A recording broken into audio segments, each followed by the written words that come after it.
All right, ladies and gentlemen, it's time for more Fire First. Apologies for being 5 minutes late. I had to clean my face. I had to, I like to be presentable when I get in front of all of you. I had to make sure cleanliness wise that I was in a presentable state in order for me to react and read these chapters to you. Because I can't just simply get in front of you guys wearing the same shirt 2 days in a row. I simply can't get in front of y'all as if I ain't got no other clothes. I simply can't get in front of y'all pretending like, oh, well, my face is nice. Oh, it's clean. Oh, it's whatever. No, I got to come at y'all correct. So, without further delay, let's go ahead and get started, shall we? Yo, peoples! Kyushu92 here, and welcome back to yet another live reading of Fire Force. Today, we are going to be checking out Volume 5, titled Sparks of Truth. So let's go ahead and get started, shall we? Summary! Fire Force Company 1's Lieutenant Rekka Hoshimiya turned out to be a sympathizer of the Evangelists. They finally managed to detain him, but the White Hoods kill him to keep him from talking.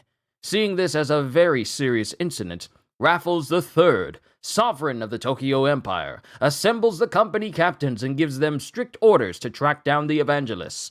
Soon thereafter, the Joker suddenly appears before Shinra and tells him that if he finds the Evangelists, he'll find his brother Sho. So, we got chapters 35, all the way down to 6, 7, 8, 9, 10, 1, 2.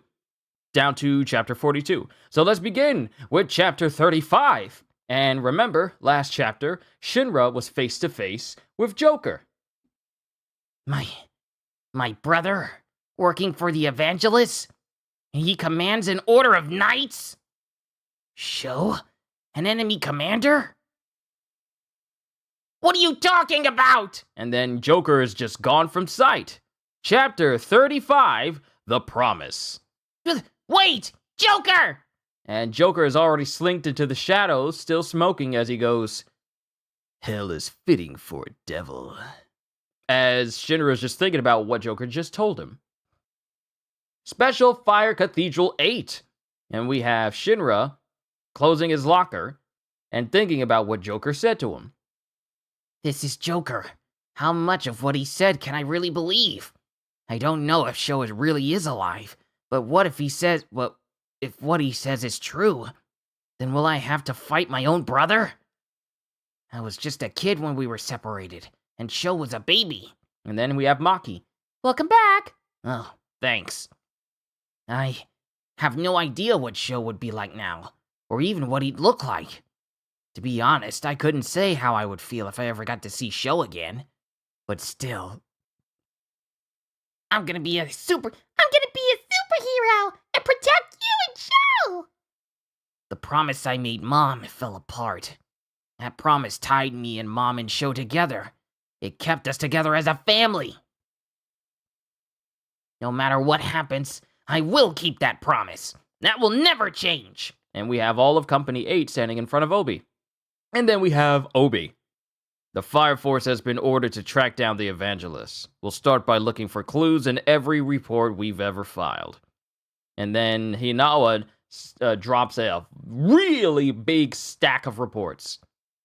This is only a part of them. Find any information you can that might be related to the White Hoods, no matter how insignificant. And Arthur goes, that's just a part of them? And then get back to Captain Obi.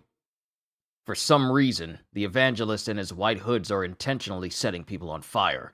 We can't let a single one of them get away with this. And Shinra's kind of silent with it all. Little pieces of paper just stuck in there. Not even Sho. I'm counting on you. And Shinra is still looking distracted, and Hinawa notices. And then it shows Shinra sitting across from, side by side Hinawa. And it shows Tamaki and Maki working. It shows Shinra working. I haven't told anyone in Company 8 about my brother. As if it wasn't hard enough to bring up, now Sho might be with the Evangelists. Phew. Finally, about halfway. And then it cuts to Arthur, who goes, "Hey, Shinra, find a clue already." You're looking a little green for all this brain work. You should just keep going until you die. A white-hooded organization. If it was in any of the reports, you'd think we'd notice. And then time just continues to move forward. Then we have Tamaki. I'm not finding anything. Yeah, once you go in looking for something suspicious, then everything starts looking shady. Huh? And then Shinra realizes something. As he looks at Arthur, who literally is spent. Like he's been doing all this work, but he's the only one who looks like he's half dead. You're a candle in the wind! Yes! Maybe we should take a little break. Ah, come on! Arthur's almost dead! Let's keep going! And then Shinra's stomach starts growling. Iris-sama should be getting back from visiting the bereaved about now. Should we girls make everyone some dinner? I'm in! Goes Tamaki. Will that be all right, Lieutenant? You three? I'm not sure that's a good idea. Don't be rude. Don't be so rude. We'll be fine. Where's your kitchen? Maki-san's home cooking. And Hinawa's looking at a report very intensely as he goes, "This is the report from Company 8's first call." And then someone starts screaming in the other room. Ah! Maki-san! Is something wrong? As he walks in and sees that Tamaki is in nothing but an apron somehow. Darn it, don't look at me, Kusakabe! How in the world did you end up dressed like that? I saw you put the apron on over your jumpsuit. Yeah, common sense like that doesn't apply to her. And then Hinawa walks in and goes, "What's going on?"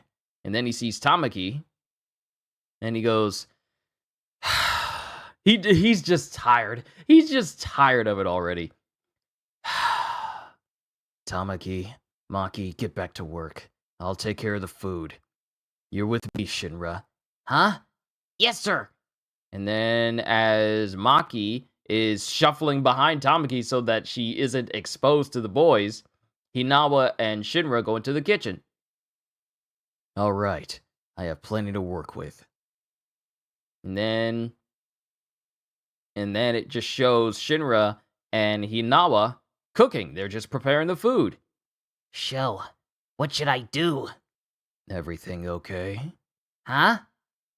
Oh, come on, sir. Even I can peel an onion. If you can't tell me, you should go to the captain.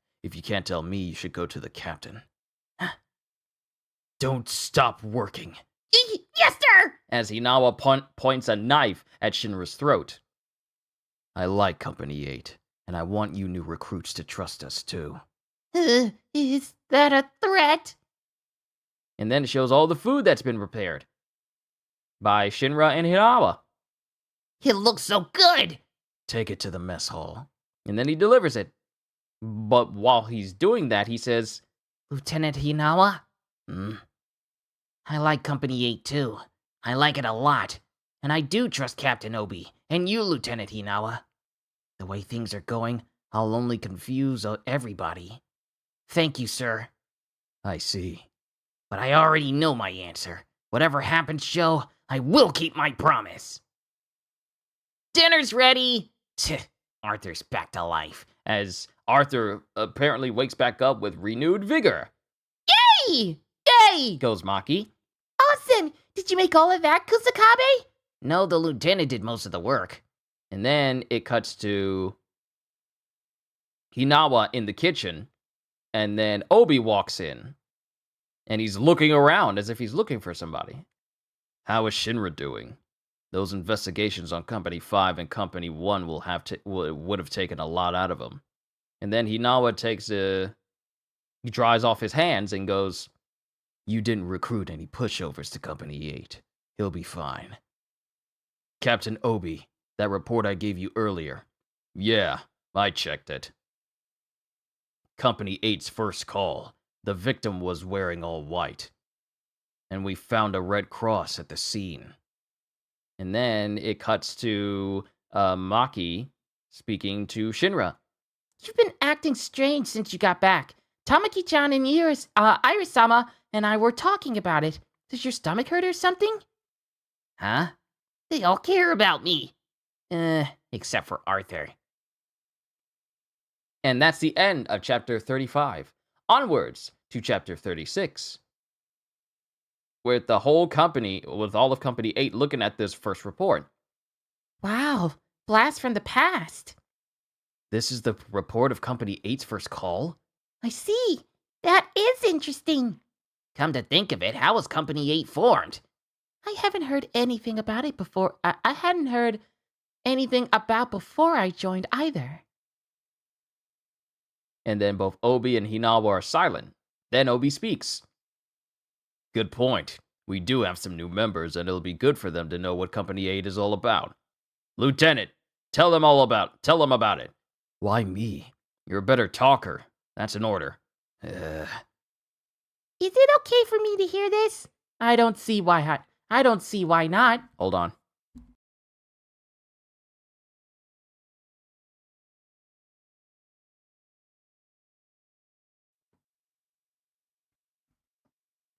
But Tamaki says, Is it okay for me to hear this? And Maki goes, I don't see why not. 3 years ago, Tokyo Imperial Military Base, Yokota. Chapter 36, The Origins of Fire Force Company 8, Part 1. And looks like we're getting some flashbacks. And we have someone staring with a very intense stare, and this looks like a younger Hinawa. I'm seeing more and more reports of infernal breakouts these days. Maybe you should be doing more than just patrolling and rounding up criminals. Don't get any funny ideas. Infernals are the Special Fire Force's jurisdiction. Sergeant Hinawa! As we see a younger Maki. I'll be going now, sir. And then young Maki walks away from Hinawa. I haven't seen her around. Is she who I think she is? Private Maki Oze, the Lieutenant General's daughter. She's all skin and bones. Will she be okay? And this is Maki before she gains some muscle later in life. She works twice as hard as anyone else. In training, she always goes above and beyond. She'll flesh out those muscles soon enough. Wow, not what I'd expect from a spoiled general's daughter. But she's still a sheltered little princess who got in with daddy's connections. She's too nice. She's hopelessly unfit for military service. I see her breaking under the pressure and having a meltdown. All her hard work is going to go to waste. You're always so critical. If she's trying so hard, why don't you help her out? Working towards a lost cause doesn't count as work. She might as well be a lazy slacker. Come on, how can you say that? She's a cute girl doing her best. You think that because you're such a softie, Tojo. And then Tojo puts a gun in front of Hinawa. Mind you, they're all in the mess hall right now. A USP 9mm. What about it? I took a page from the Special Fire Forces book and brought it to church to get it baptized. Yo, Holster, what's going on? We are on chapter 36. I took a page from the Special Fire Forces book and brought it to church to get it baptized. Talk about wasted effort.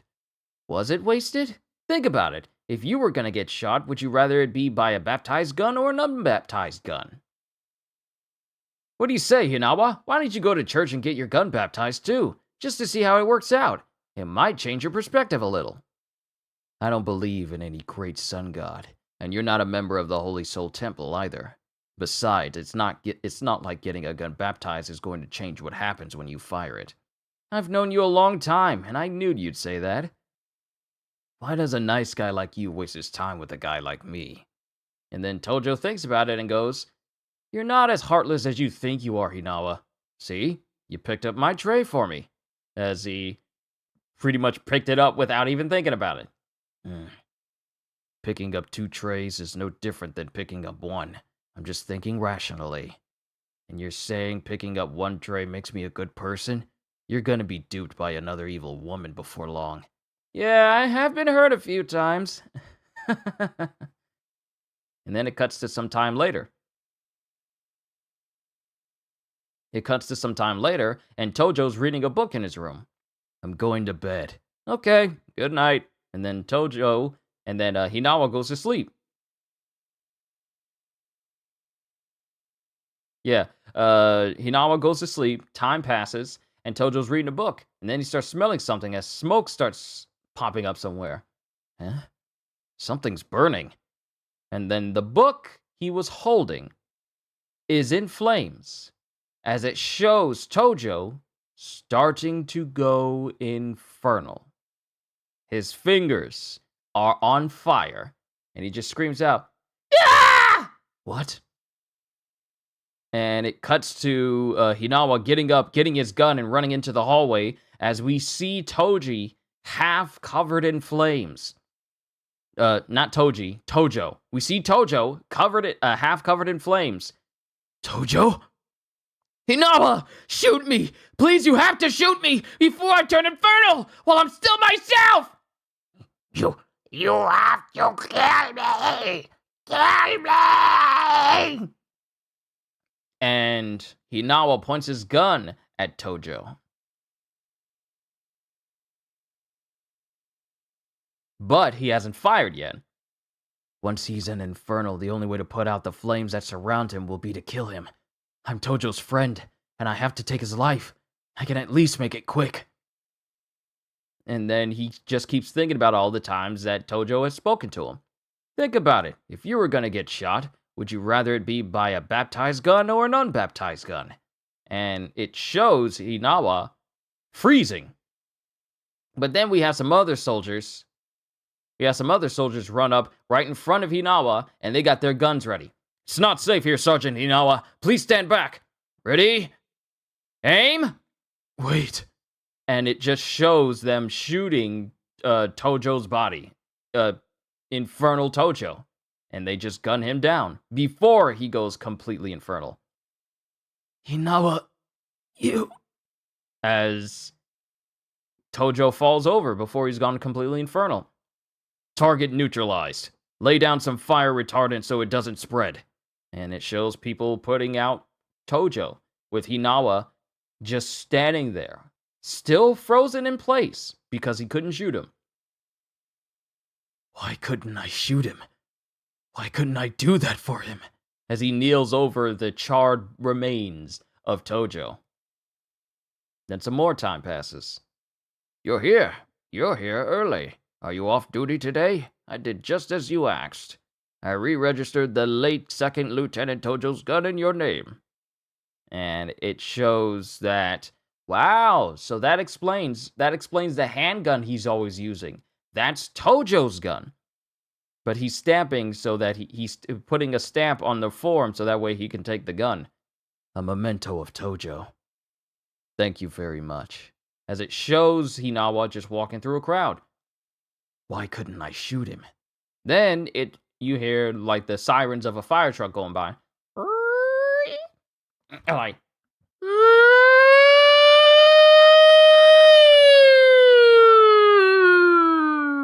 Like, we see one of the matchboxes going down the road. The Special Fire Force. An infernal? And as this is going, it shows Hinawa actually following where the matchbox is going. Why am I following it? I'm an army man, not a fire soldier. And he runs up to one of the security barricades where this infernal is, and in front of him is Obi. And that's the end of chapter 36. Onwards to chapter 37. Chapter 37, The Origins of Fire Force Company 8, Part 2. And it shows one of the matchboxes, and it's of Company 3. The Blue Stripes are here! While they put out the Inferno, we'll lead the civilians to safety and keep the fire from spreading. Then we have Obi. Reporting in, sir. I'm Obi. I'm in charge of the firefighters at this scene. And we have the head honcho in front for Company 3 walking up. And they walk towards Obi, and one of them the captain goes, I heard there were 2 infernals. Yes, that's right, but they are not currently in the same location. One is aggressive. We cordoned off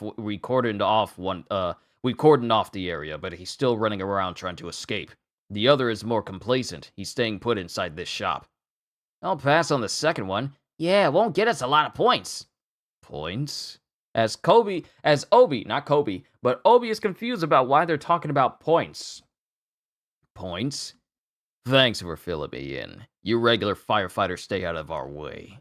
As this captain rudely says this to him. Then we got some other people. We get some other members of Company 3 as they go, So one of them's a fighter. This should actually be fun. yeah, all our jobs have been a bunch of snooze fest lately. So who's gonna go take care of the boring one?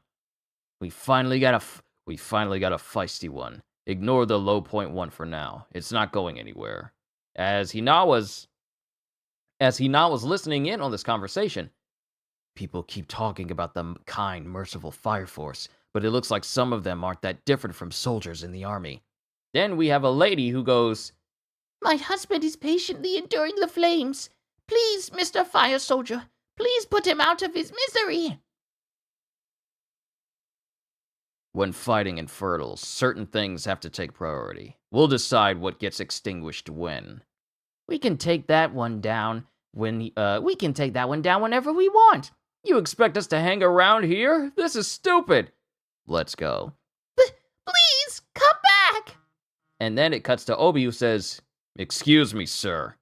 Do you really need to send 2 men after the runner? Can't you just split your force and extinguish both at once?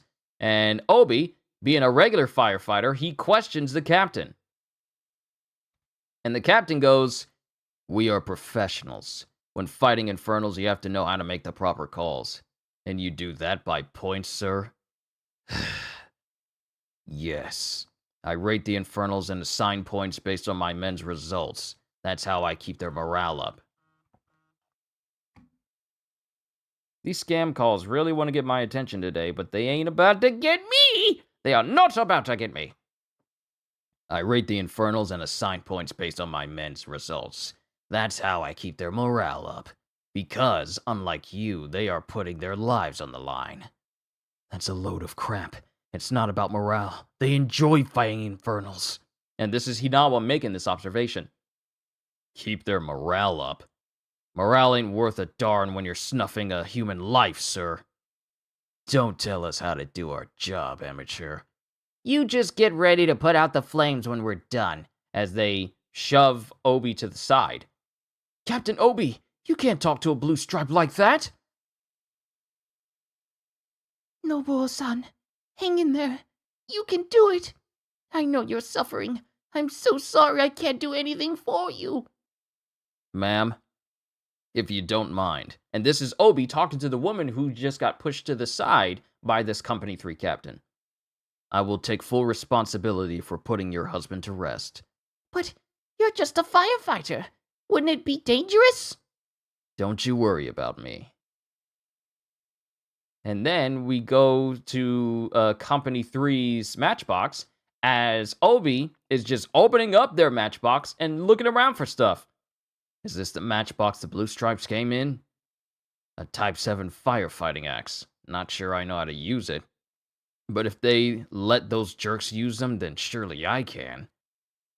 As he takes the axe and hides it in his jacket. And then he looks at the building where the Infernal is hiding. Well, is trapped inside. So he's on the 2nd story of this building. And, excuse me, firefighter. What are you going to do? Huh? You are? Sergeant Takehisa Hinawa of the Tokyo Imperial Army. I heard your exchange with that fire soldier and I couldn't help feeling angry myself. I happen to have a baptized gun, and I can assist you in battle. Please let me join you. But you're in the army, and you're in the Fire Defense Agency. Beyond this point, it's the Blue Stripes jurisdiction, and you and I will both face severe punishment if we cross this line. And Hinawa doesn't waste time in breaking the security tape that leads into this building. Huh? No punishment could be nearly as bad as what the Infernal in this building is going through. Isn't that why you're here? And then Obi smiles at Hinawa. And they're both inside the building. The Infernal should be upstairs. And as they make their way upstairs, they, continue to talk. Sergeant Hinawa, do you have any experience fighting Infernals? My friend went Infernal just the other day. I pointed a gun at him, but I couldn't shoot him. I don't have a whole lot of faith in the Holy Soul Temple, but I couldn't shoot him with a gun that hadn't been baptized. And then we see the Infernal just sitting in the room by itself. Infernal confirmed. Sergeant Hinawa. Sergeant Hinawa. I don't think it's about whether or not you believe in God. It's about wanting to do what you can for the Infernals as they go to their eternal rest. The baptism and the prayer both come from those feelings. And those baptisms and prayers are a type of salvation for those who take those Infernals' lives. As Obi prepares to brandish his axe. But before he does that, Hinawa steps next to him and places his hand on his arm and goes, "I'll do it." As it cuts to the Infernal just, sitting calmly in the corner. "You know the words of the prayer?" "Yes, sir." "The flame is a soul's breath. The black smoke is a soul's release. Ashes as ashes. May thy soul..." You're a nice guy, Sergeant Hinawa. Because he's remembering something similar that Tojo said to him. Hinawa, you. You're not as heartless as you think you are. And then Hinawa has a sad look in his eye, but then he steadies himself and then shoots. We just hear the bang from outside. And then both Obi and Hinawa walk outside of the building after extinguishing this Infernal. And then Obi looks down at the security tape that they broke in order to get in there. "We broke the law. You're gonna get more than a slap on the wrist for this. Are you really okay with that?" "It's not a problem. I only wanted to fight for your brand of justice." "You're a brave man." "You're the brave one. If you hadn't taken action, I doubt I would have done anything." "It's not that hard to make your own decisions and act on them. It's easy to trust yourself. Even a reckless idiot like me can do that. But trusting someone else and acting on that trust despite the personal costs, that takes a crazy amount of courage. You're the hero today, Sergeant Hinawa." "Then that would make you the king." "Hmm?" "After today, my mind's made up. I didn't know when it would happen and when it will happen. I don't know when it will happen. That depends on my punishment. But I'm going to form my own company in the Special Fire Force." And that's the end of chapter 36. Chapter 37 onwards to chapter 38. Chapter 38, The Whereabouts of the White Clad. And we're still dealing with a bit of a flashback with Obi and Hinawa. "There are too many things I can't do as a firefighter. I want to be a special fire soldier. I want to solve the mystery of the Infernals. I just can't stand around and do nothing in this burnt, blackened world. And I'll need soldiers like you, who can value life above all else in this hell. When the time comes, I'll be waiting to hear from you." 2 years later, at the Special Fire Cathedral 8. This is why you love these two. Look, these are good characters. These are good characters so far. I love them. I really do. I love getting this refresher of Fire Force right now. "This fire cathedral will be our base of operations. About as run down as you'd expect for a den of outcasts. Our main goal is to investigate the special fire soldiers. The fire chief pushed the proposal through to get this company formed, but the force might suspect we're up to something." "Well, are we the only 2 members of the company?" "This is far from the great company someone led me to believe it would be. After all that shameless scouting you did, claiming we could get higher pay, this is going to work, isn't it? Or is it a new type of scam?" No. It's just not that easy to find soldiers I can trust." "Uh-huh. But never mind that. You grew your hair out." I thought this might happen. As a matter of fact, I have thought of one prospective recruit. She was my junior in the military. She works harder than anybody, but she's useless as military personnel. She's the nicest person I know and always puts others first. I think she'd fit right into your company 8. Wow, as we cut to the present, because Hinawa is clearly speaking about Maki. Wow. Huh? That's our Maki-san. What? I thought you invited me because I was a clump of muscles with nothing but strength going for me. I didn't know you said that about me, Lieutenant. I'm flattered. I'm surprised to learn that Maki was ever thin. And she immediately puts Arthur in a chokehold. You don't say those things, least of all to a woman who can break you in half. Who are you calling a gorilla cyclops? I didn't say that. Thanks for that, Lieutenant. The spirit of Company 8 hasn't changed since the day it was formed. To the dying we give our prayers and respect. To the living we give release from the flames. We value human life. That's what we're about. Ravi, good to see you. I just started chapter 38 of volume 5. So tune in, because I haven't even gotten halfway through yet. I don't know if this is the right time, but there's something I want to say too. And then this gets the attention of both Hinawa and Obi. The thing is, I told them about how I saw Joker and how my brother might still be alive. I told them my brother might be working for the Evangelists, a commander of his order of knights.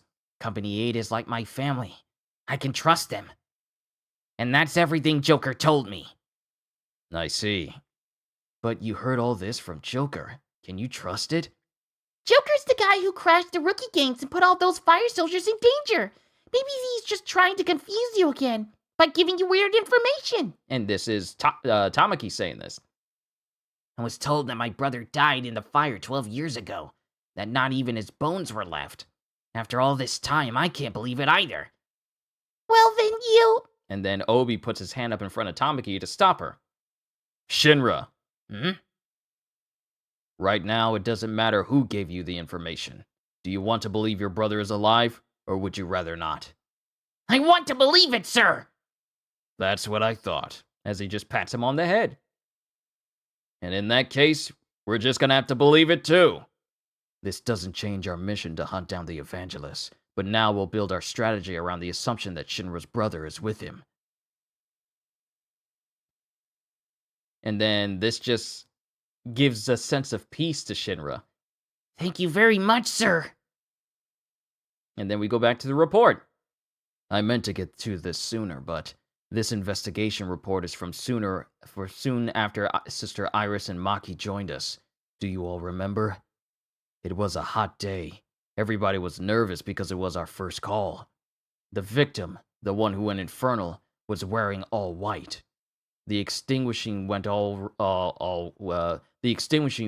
right, but there were several things about that fire that didn't add up. There was an unusual red cross at the scene. The victim had no next of kin, but the company that employed him was in an awfully big hurry to retrieve it. After some digging, we found out that the company is still in business. We can find it at Asakusa. And now we are here at Asakusa, Company 7's jurisdiction.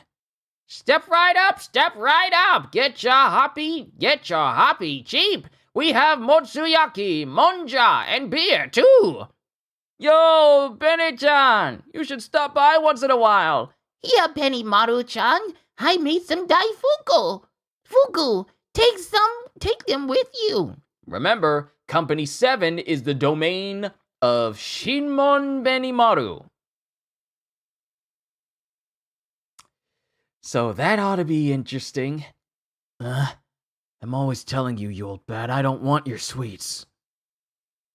Did she have to make so many? As Benimaru is walking away with a very, very big bag of sweets. Yo, Benny-chan, I haven't seen you in 3 days. How you been? Why don't any of you these people leave me alone? Drinking's no fun without you. I expect to see you tonight. And then we cut to the Special Fire Guardhouse 7. And as Benimaru gets in, he goes, the old lady made some daifuku. Anybody who wants some, come and get it. And then we have two twin girls pop up. And the difference is that one of them's hairstyle sloops to the left and another one sloops to the right, but they both essentially look the same. Oh, that senile old fossil makes the best daifuku. And then the other sister goes, If she's not gonna make daifuku, she might as well die. And then Benimaru's looking at him going, Now you see here, Hikage, Hinata. What? What, Waka? We don't want to hear any of your whining. And then we have another individual walk up. They get all of that from you, you know, Waka. I don't want to hear any of your whining. There, you see? This Daifuku is awesome! The old fossil's last hurrah! The old pet swan song is freaking delicious! I'm not that bad. And then this other person is silent. That reminds me, Waka. We just got a call from the guys in Company 8. They said they want to search our jurisdiction. Something to do with the search for the Evangelists. What a pain in the behind. Ignore them. We're not following any Imperial orders to find the Evangelists. But if he wants to come pick a fight with us, I'm game. Waka! Lieutenant Conroe! We got trouble! I tried to stop them, but they wouldn't take no for an answer! As someone rushes into the guardhouse. And Conroe and the twins, Hinata and Hikage, are surprised to see that Company 8 showed up anyway! Excuse us, we're Company 8. We called earlier. Sorry, but we're here. And Benimaru is just like, seriously? But that's the end of Chapter 38. Onwards to Chapter 39. Chapter 39, the greatest Hikeshi, or Hikesh. The two twin-looking characters, I forgot about them, are just twins actually, not twin-looking. I know what you mean, it's all good. Chapter 39, the greatest Hikesh. Get out of here, all of you! What do you think you're doing, dropping in all unannounced? Would you rather we follow Fire Force protocol and made an appointment? I decided to just head over because I'd heard that Captain Shinmon Benimaru hates red tape. And he just pulls on his whole jacket because he had it like halfway off. Fine, you're here. Whatever. But I don't care if you're investigating the Evangelists. I can't let you come in here and mess up our turf. Company 7 has its own way of doing things. Yeah, you left the captain's meeting early, too. Do you intend to ignore the Evangelist and his cronies? It was the Empire that decided that the Evangelists and the White Hoods are our enemies. I don't care, and that's my honest opinion. The Evangelists are artificially igniting infernals. The townsfolk here could be their next target. You got that from the Empire too, I bet. It's not like I ever saw them actually turn a person into an infernal. I'm not inclined to believe everything I hear.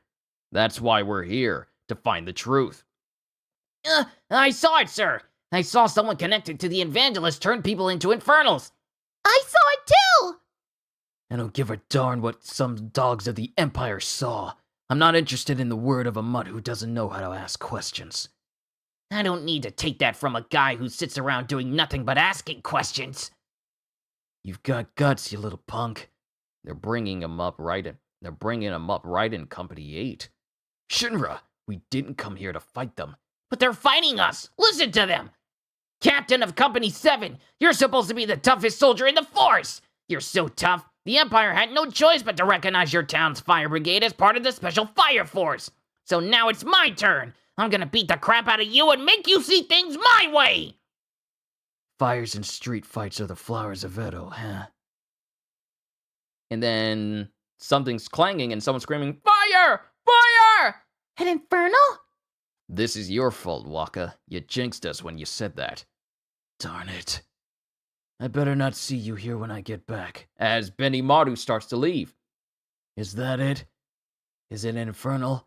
It's Kantaro! He always did like a spectacle. But he just invited me to go drinking with him. Okay, so Kantaro is the very same dude that acts we just saw him. We just saw this guy and he was fine. And someone's turned him infernal. I forgot how fast some of these things happen. It's all like, hey, nice to see you. 2 minutes later. He's turned infernal! I just spoke to him. It literally just happens like that. It's Kantaro! He always did like a spectacle! But he just invited me to go drinking with him. Get that water! Now! And then Benimaru, who just put on his robe to sit in front of Company 8, takes off one side of it. While he has, like, his uniform underneath, he just goes, like, he's just like halfway. I don't know what style that is. I know it has a name. That style of wearing robes that way. It has a name. I know it has a name, but I just don't know it. But I always like that kind of style. You've evacuated the area, right? Where is he? They're marking the spot with some Matoi. And then we see the Matoi. So that's what it's called, the Matoi. The Matoi are seen over the rooftops. And Benimaru has one over his shoulder. Kantaro from District 3 has gone infernal. Time to start the festival. Seiya! Soya! Seiya! Soya! What is he gonna do? As Benimaru throws one of the Matois in the air, and it immediately catches fire as he throws it. And he throws it with such force that it splits every building it goes through. I don't mean like it makes a hole in the building. I mean it splits the building. You know how Yamamoto used Zanka no Tachi, and he hit the ground, and it's made a giant fissure in the ground just from the tip of his sword lightly bouncing off the ground? That's Benimaru throwing one of the Matois. People live in those houses. How many did I get? 4, maybe 5. Give him a show, Waka! What are they talking about? I hate to think what would happen if I got caught doing this in Company 1. And it shows someone coughing through the smoke as he goes, Waka, Kantaro's over here! And then it shows Benimaru grabbing another Matoi. I'm on my way. As he kicks off the ground, and he just goes sailing in the air using fire, using fire coming off the Matoi as propulsion. Now, the way he did it in the anime is when he started, he was carrying it over his shoulder, and then he spun it around, and then he just ignited it, and he just started flying into the air. He flew away, goes Arthur. What is that captain's power?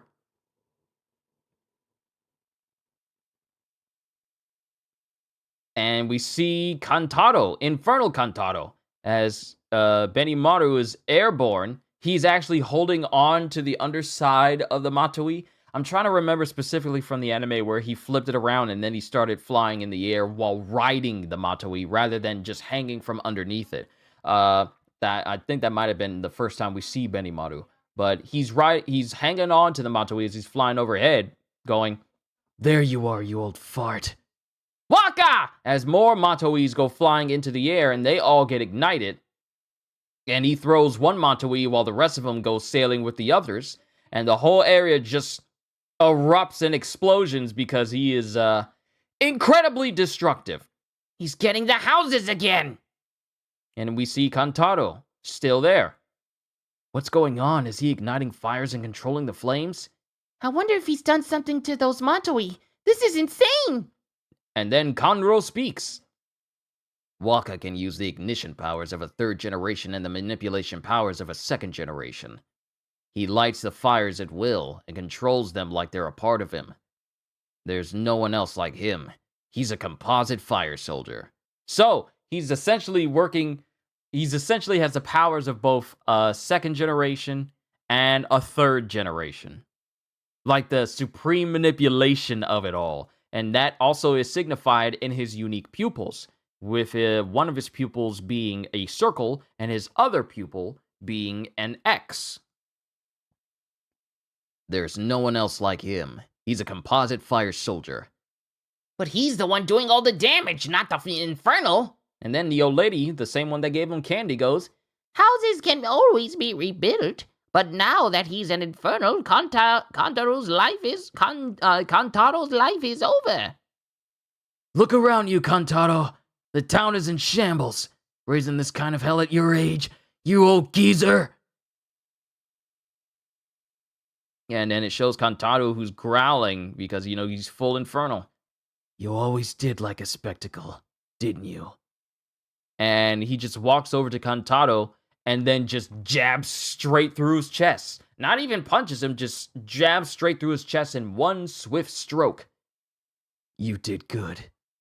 And then it just shows Kantaro crumbling around his, literally around his arm, while Shinra looks on. Because Shinra is actually carrying the old lady. Thank you for helping me see Kantaro's last moments. Does Benimaru-chan's style seem rough? Does Benimaru-chan's style seem rough to you, Company 8? Your Holy Soul Temple prayers are an offering to the dead, and so is our destruction of the town. In this world, everyone lives in fear of the flames that will turn them infernal. We are all looking for a place to die. Everyone here agrees that if they're going to die anyway, they want it to be at Benimaru-chan's hands. The hands of Shinmon Benimaru, the destroyer of Asakusa. Believe it or not, he can be very nice. We don't do things the same way, but maybe. Deep down, they're not that different from Company 8. And this is Shinra thinking this after being told all this information by this lady. Then we cut back to the barracks, while Benimaru walks in, and then he just sits down. And then he starts eating one of the pieces of daifuku. That's sweet. And he's actually eating it. And that's the end of chapter 39. Onwards to chapter 40. It's been a while since I've seen a security tab inside of my manga. I gotta get it out. Oh. Okay. It wanted to stay attached a little bit more than normal.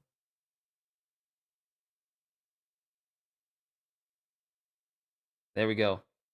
Man, how long has it been since I had to take security tabs off of my manga again? It feels like it's been a while. I wonder how many security tabs I've taken off in general, just with all the series I've been reading. But that's the end of chapter 39. Onwards to chapter 40, the night before the Battle of Asakusa. And we're back here in Asakusa as we got some people playing on some taiko drums, and they're creating fireworks everywhere, while Hinasa, Hinawa, and Obi look on. It's just like a festival. This isn't like our funerals or the proto-nationalist ones. It must be their own unique kind of send-off. Hey, Kites! Get to work on repairs!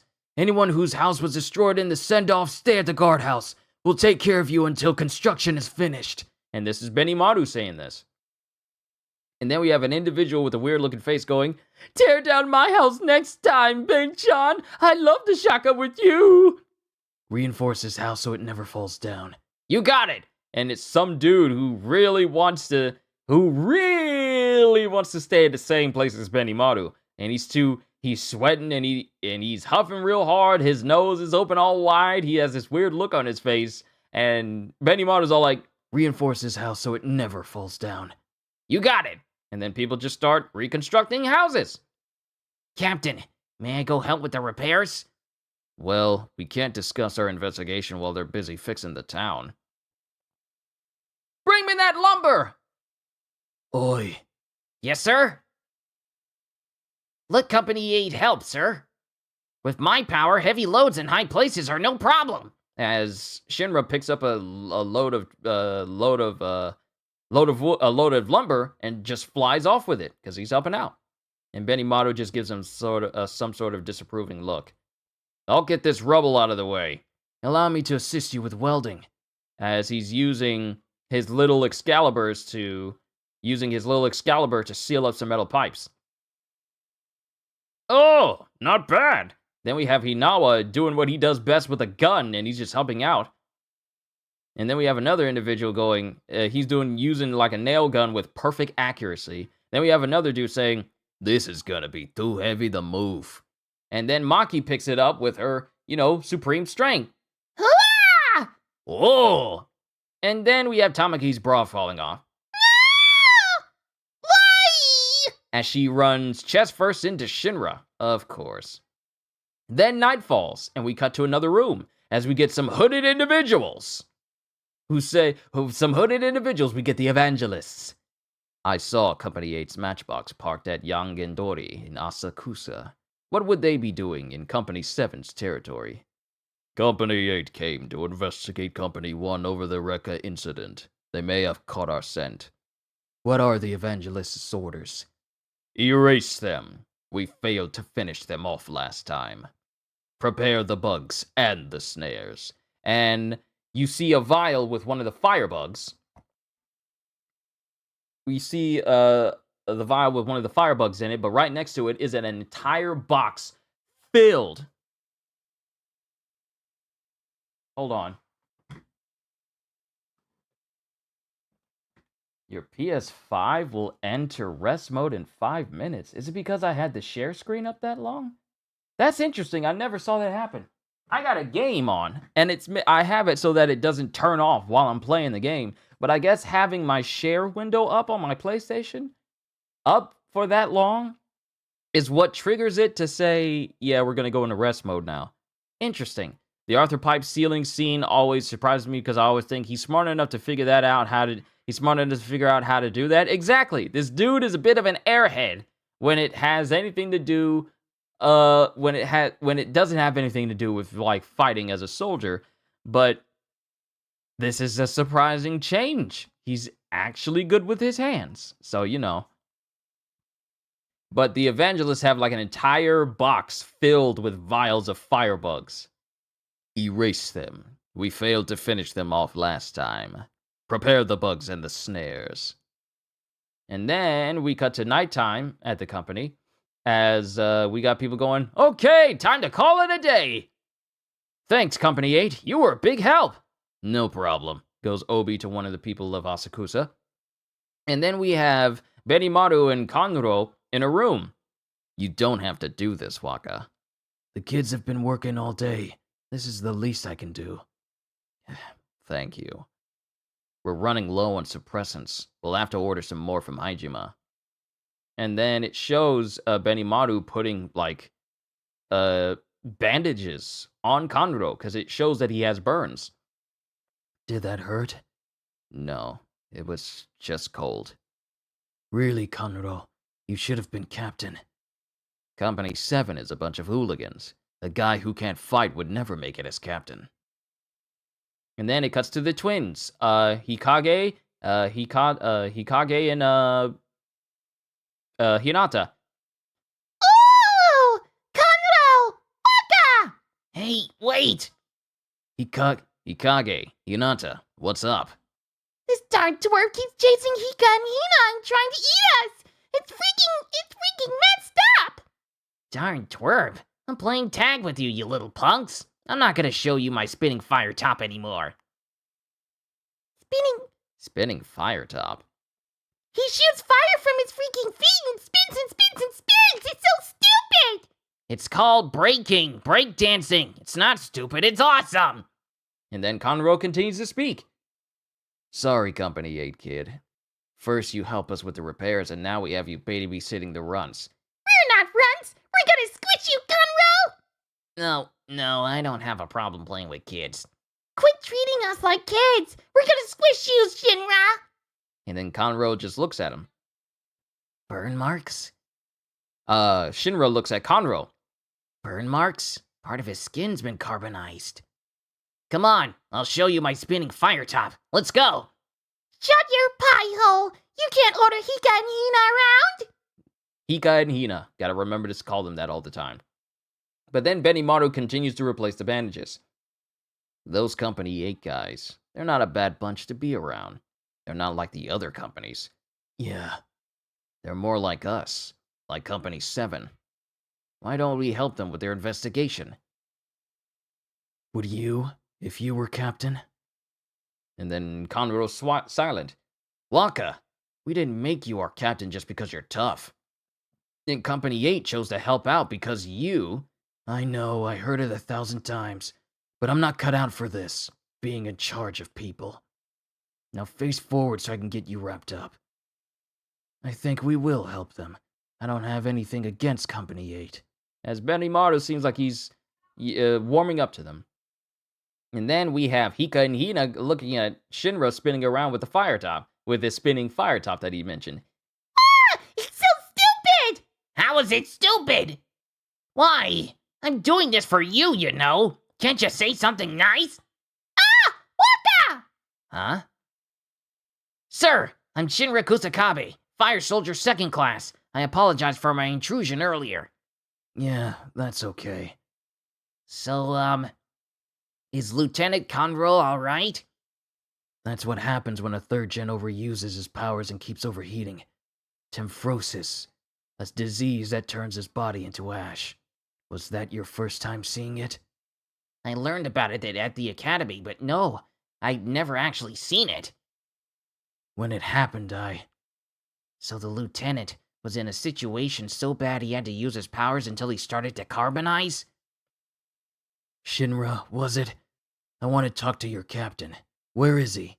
Oh, that's why I'm here. Actually, the captain wanted me to come get you. He's talking with Lieutenant Hinawa over that way. And then as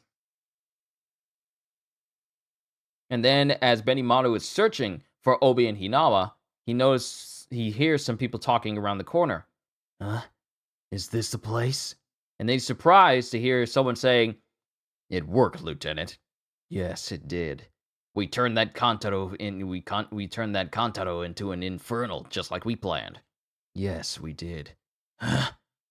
Now let's turn more of this town into infernals, as it shows Obi and Hinawa saying this. And that's the end of chapter 40. Onwards to chapter 41, a composite fire soldier enraged. And then we cut to another location where Shinra is with Arthur, Hika, and Hina, with Tamaki and Maki looking on, with Maki going, It's not why we did it, but helping with the repairs really improved our relationship with Company 7. "Yo, kitty, take your clothes off for us again." Chance! I hope this gets us permission to investigate. Company 7's captain was just saying he wants to talk to Captain Obi, so I think he's going to give us the okay. It's just a start, but now we can search for the Evangelists. Yeah, I'm worried about Iris-sama. I know she had to stay behind because of all the proto-nationalists in Company 7, and we do have Company 5 holding the fort while we're away, but I hope we can start our investigation soon. And then we cut back to Company 8 as Hibana's there. Shinra's new desk will go in the captain's room. You can just toss Obi's junk outside. Nei-san? Captain Hibana, is there a point to this? As Hibana is making the people from Company 5 carry Obi stuff out of his own office so that Shinra can be in place of it. If this ain't a Hancock-Luffy situation, I don't know what is. They need to learn not to boss Company 5 around. Shinra has nothing to do with this. Shouldn't you have just said no? Gravel! You piece of gravel! Show me the lowly gravel that thinks it can tell me what to do! This gravel right here. I'm sorry. Please stop harder. These people got issues. Then we cut back to Shinra. Still, it's getting pretty late. If we're gonna investigate, it won't be until tomorrow. What are you going to do tonight? Going back to your headquarters? Since you're here, you might as well stay at the guardhouse. We got random people staying the night all the time. We'd be glad to have you too. What do you say, kitty? What exactly are you expecting? Goes Tamaki. Then there's a massive explosion in the distance.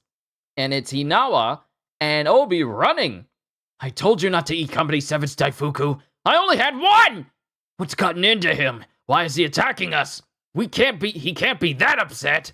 As it shows Benimaru walking from a big, gigantic, raging fire that I think he caused, as he's looking at both Obi and Hinawa with death eyes, going, "You're dead."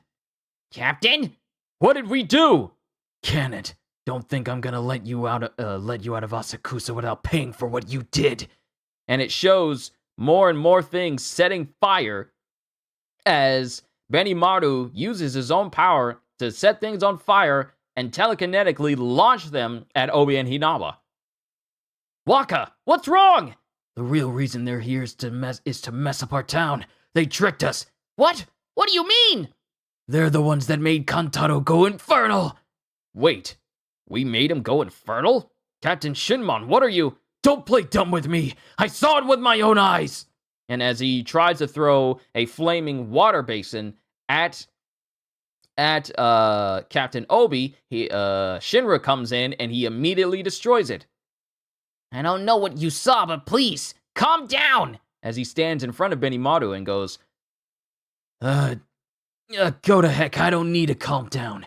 Evangelist my behind. I saw you both plotting to turn this whole town into infernals. I'll beat every one of you to a pulp and hang you out to dry. I know what I saw. I know it was you. Captain, I don't think he's joking. Wait, please, we're not here to fight you! Then beat me and prove it. In this town, might makes right.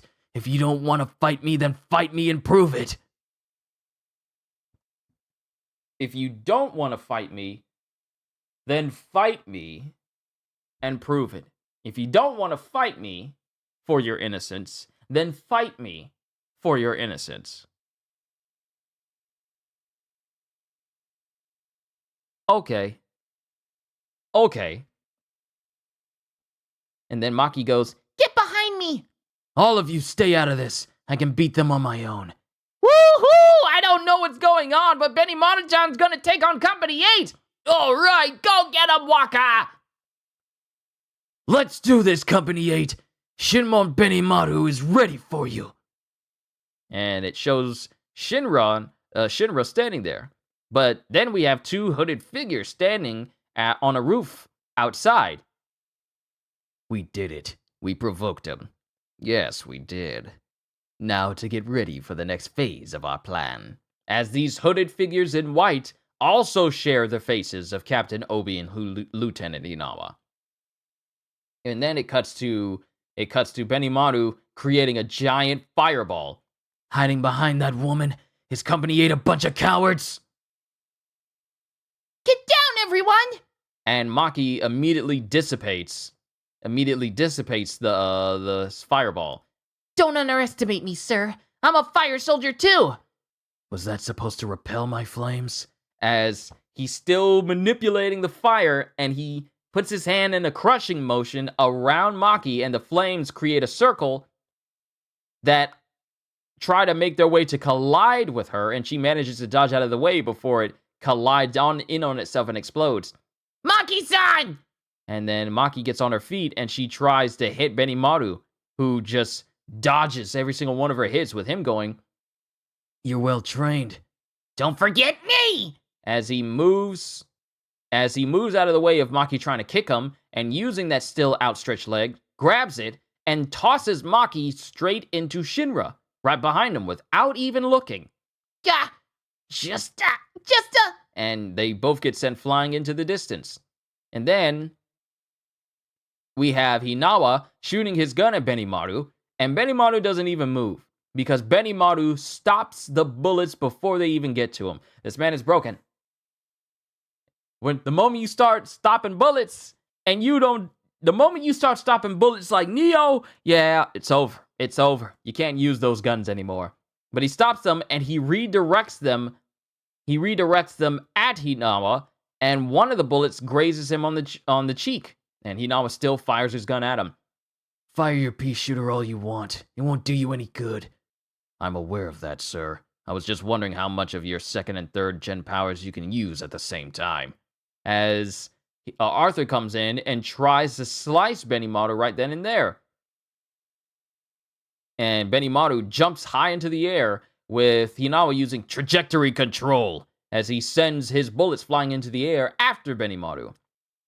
EI chop. Form 1. And he just chops through the air, and he just makes a chopping motion in the air as he lands. Kagetsu. Fire Moon. And then there's a bit of a flash as this widespread chop hits everyone. Maki, Shinra, Hinawa, and Arthur. Just like an aftershock hits all of them and downs them all. Is that all you've got, Company 8? And then someone walks up in full Fire Force regalia. What do you think you're doing to my company? As it shows Captain Obi fully decked out in gear. Captain Obi! As he puts down his mask, this man is prepared to fight fire with fire retardant. Let's settle this boss to boss. And that's the end of chapter 41. Onwards to chapter 42. Obi versus Benimaru. And this is also the last chapter. Yeah, this is also the last chapter of this volume. We got the translation notes, and then we'll call it a session for today's session of Fire Force. And I think I'm actually going to finish it faster than I did yesterday. Chapter 40. Chapter 42. Obi versus Benimaru. Why do you turn somebody from my town into an infernal? I doubt you'd listen to anything I have to say. As Captain Obi grabs this big shield thing. Like a big shield. So you might as well shut up and fight me. Finally, ready to show me who you really are, scumbag? As Benimaru puts his 2 fingers forward and lets off a very large and very fast concussive blast of fire. As it hits Obi's shield. You're not going to put out my fire? Put it out? I couldn't if I tried. I don't have any powers. As it cuts to Obi trying to hit Benimaru. What? Then aren't you scared of the flames? As Benimaru kicks Obi directly in the face, leaving some residual flames flickering on his mask. Darn right I'm scared. They're hot as heck.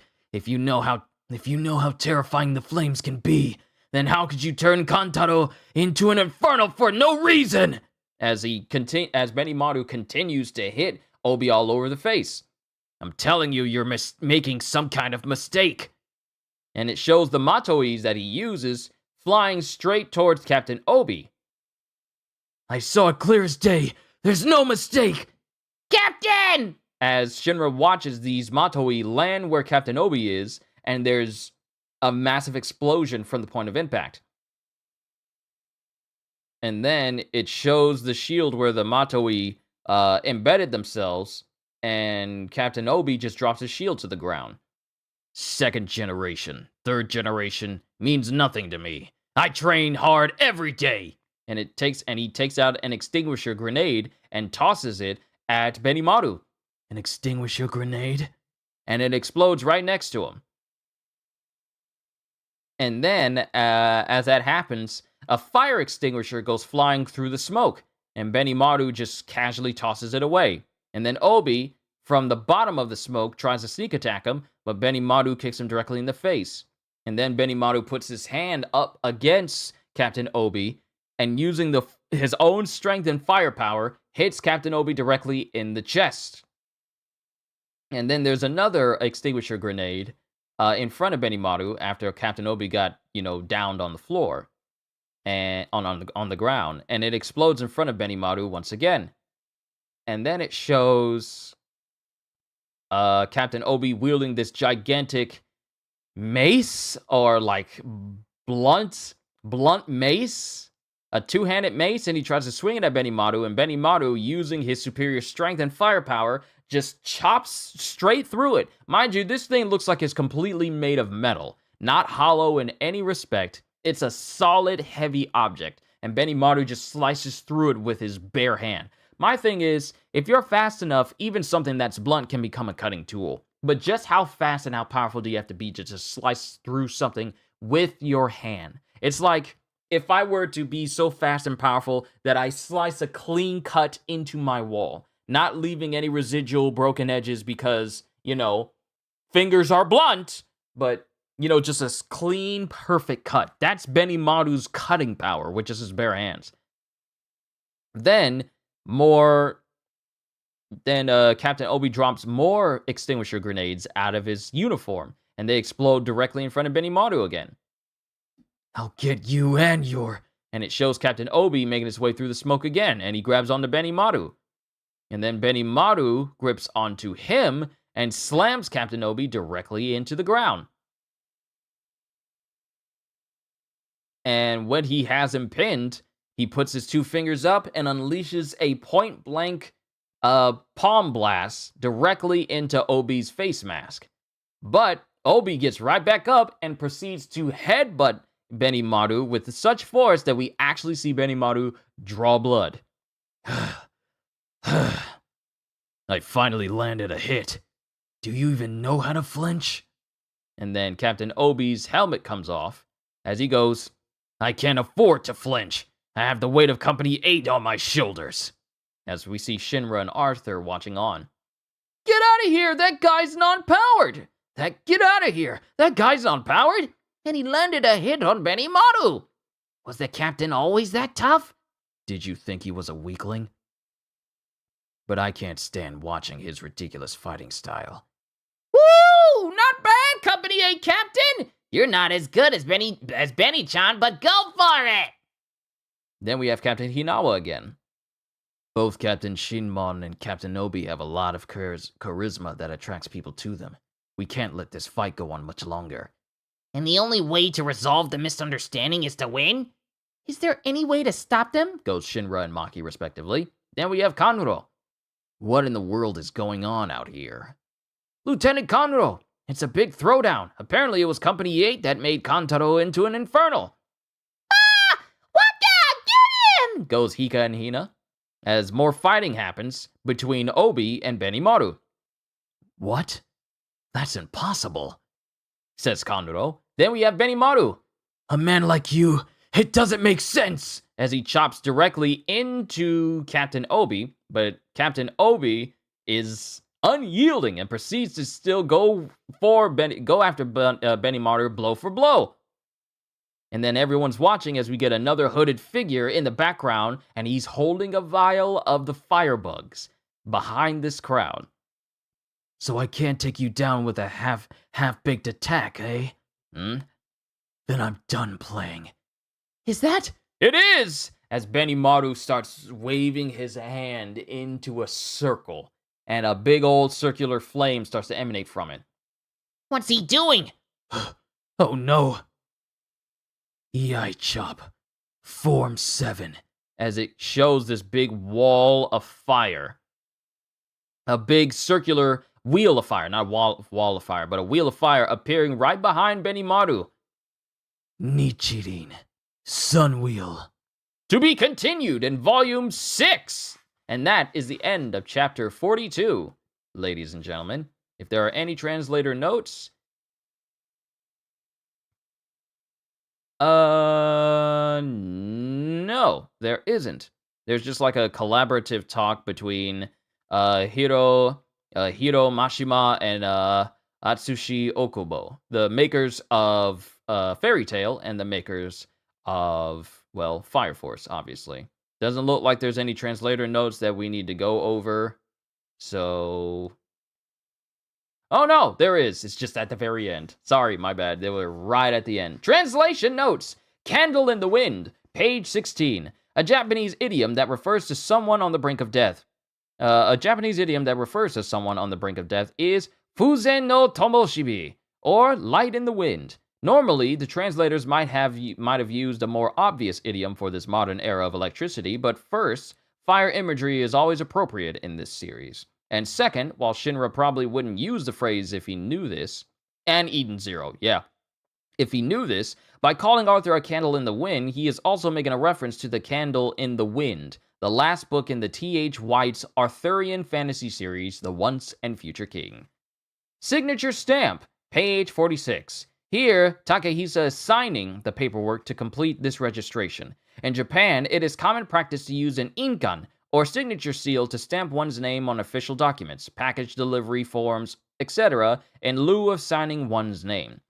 Two Infernals, page 53. In Japanese, there are many different ways to count things, depending on what those things are. In this scene, Obi is describing the Infernals using the counter for people, while the officer from Company 3 uses the counter that signifies animals, meaning he sees the Infernals as less than human, something that surely contributes to Obi's decision. Kaminarimon, page 86. Despite the steampunk embellishments, this temple is still recognizable as the Thunder Gate of the famous Sensoji Temple in Asakusa. The big lantern, while being one of the temple's most identifiable features, has a dragon carving on the bottom that is supposed to be a charm to ward off fires. This is not really relevant. Can we talk about Mashima's worth ethic? From what I hear, he's helping with working on a game, doing Eden Zero, and doing Fairy Tail 100-year quests. Yeah, as long as these mangakas are not stretching themselves too thin when they do this, do whatever makes you happy. Happy, Motsuyaki, and Monja. Page 87. Happy is a drink that is unique to Tokyo and was made as a substitute for beer, which was considered a luxury back when Happy was invented in 1948.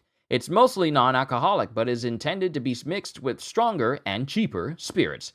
Motsuyaki is grilled organ meat, heart, liver, etc., served on skewers, and monja, short for monjayaki, is a sort of thin, savory pancake that is cooked with all kinds of chopped ingredients such as vegetables, seafood, or even cheese. Daifuku, page 90. Daifuku or Daifuku mochi is a sweet Japanese treat. It is a mochi glutinous rice cake on the outside and red bean paste filling on the inside. Fire Brigade and the Flowers of Edo, page 99. Edo is the old name of Japan's capital, Tokyo. Back when it was called Edo, widespread fires were a common occurrence, and the people themselves were so hot-tempered that fights would break out easily as well. Hence the saying that fires and street fights were the flowers of Edo. To fight these fires, a hikeshi system was formed. Hikeshi literally means fire extinguisher, and it can refer to the organization or to a single firefighter. The translators chose to use fire brigade for the organization and hikeshi for individuals. The hikeshi's main method of putting out fires was to prevent them from spreading by destroying the buildings surrounding the fire. Of course, the system had its own problems, which led to several fights among hikeshi, thus increasing the flowers of fighting in an attempt to weed out the flowers of fire. Matoi, page 101. Just as they are being used here, a matoi is a kind of banner used by hikeshi during the Edo area to signal to other firefighters which building or area is on fire. The matoi mochi, or standard bearer, would take the matoi to the roof of the building and wave it to catch the attention of the others. Each hikeshi brigade had its own matoi, and often there would be a race to see who could get to the fire first. This particular matoi carries the number 7 for Company 7. Hey, kites! Page 119. Here, Benimaru calls these men tobi, which is the Japanese name for the black kite, a type of bird of prey. It's also a slang term for any sort of laborer who works in high places, like a firefighter or construction worker. It originated as a word for firefighter because they jumped from roof to roof, and because the tool they used for pulling down burning buildings was a tobi-guchi, or kite's mouth, probably because of its resemblance to a bird's beak. And lastly, Iai Chop. Iai, or Iaido, is a Japanese martial art that specializes in techniques that involve drawing a sword and striking an opponent down in a single motion. As the reader can see, Benimaru has no sword, so instead he uses his hands as a shuto, or hand blade. And that, ladies and gentlemen, is all of Volume 5, and all the translation notes as well. This was a fantastic read. We got Benimaru! How he lives as a Company 7 dude, how he does things, and now we have a fight between him and Captain Obi. Now, I'm getting some memories about how things went down in the episodes in the anime, but we'll cross that bridge when we get to it and talk about that a little bit more once we get to that part in Volume 6. But I'm done, ladies and gentlemen. And I think he's done either a one-shot or a very short manga series, which the name slips my mind. Gotcha. But for me, I've done everything that I needed to do. It's 1:24. I'm going to go heat up those pizzas I have from yesterday. Meat lovers! But I'm done. All I can say to everyone here, right now, is hope you all enjoyed. Can't wait to see you all in my next video. Like, comment, subscribe, even become a member, because I am always looking forward to entertaining you. So have a fantastic day, and once again, as always, later, peoples!